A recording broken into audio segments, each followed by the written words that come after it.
All right, so here's what I have. I have a piece of batting, okay, batting for inside.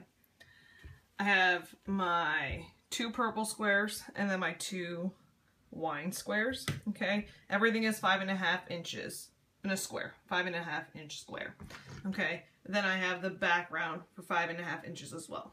Now what I'm going to do is I'm going to take my 2 purple squares and my 2 wine squares. Now I had to piece these together because I ran out of fabric to show you this.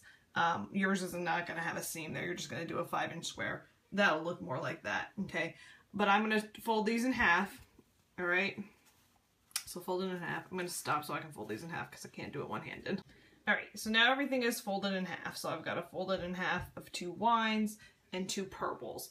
The background does not get folded in half, okay? I'm going to take that piece of batting, all right? I'm going to lay it down, the batting. I'm going to put the background the right way up, okay? So that's going to be the back side of the fabric goes against the batting, okay? Now, to lay these, all you have to do is you put down, so your first one, so say I'm going to take the wine one and put it down first, okay? It's not going to matter because you're going to have it folded, and so it's all going to be the right side, okay? So you're going to put that down first, whichever, like whatever fabric you want it to be. You're going to take the opposite fabric. Now notice I put the fold on the inside, so it, like the raw edge goes against the outside, okay? Because you're going to sew around it. All right, then you're going to take your opposite fabric and lay it down, okay? So you're like overlapping it.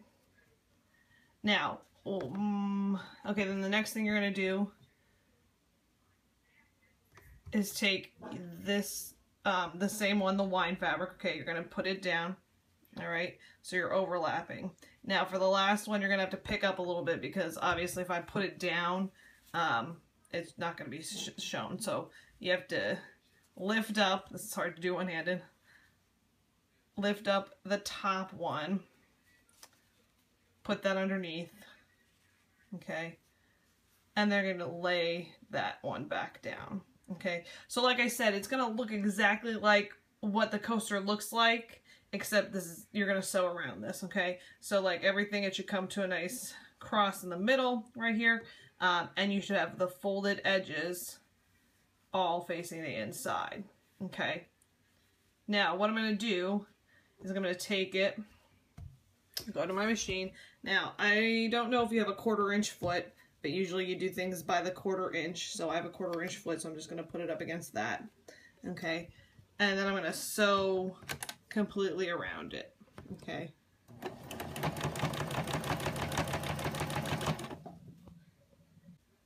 Okay, so I'm just finishing up sewing around the whole thing, okay? And don't be afraid if you get a little bunching. Try to flatten it out. I didn't really try too hard, but just make sure that you're doing that, okay?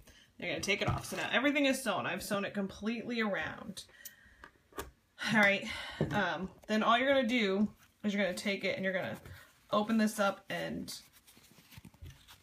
again, one-handed is kind of difficult.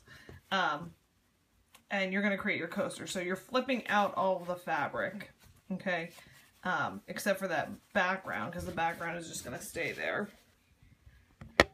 Okay, so you flipped it out, and then you're just going to have, you got to, you know, push out your ends there, or your corners. Sorry if this is like making you dizzy. But then it should just lay, okay? So you're going to have to push out the corners a little bit better than I did. And that's all it is. It's so super easy, okay?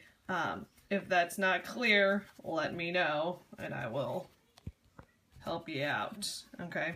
And there you have it. So I've got the front, the 2 wines, the 2 purples, and then on the back is that solid, okay? Questions?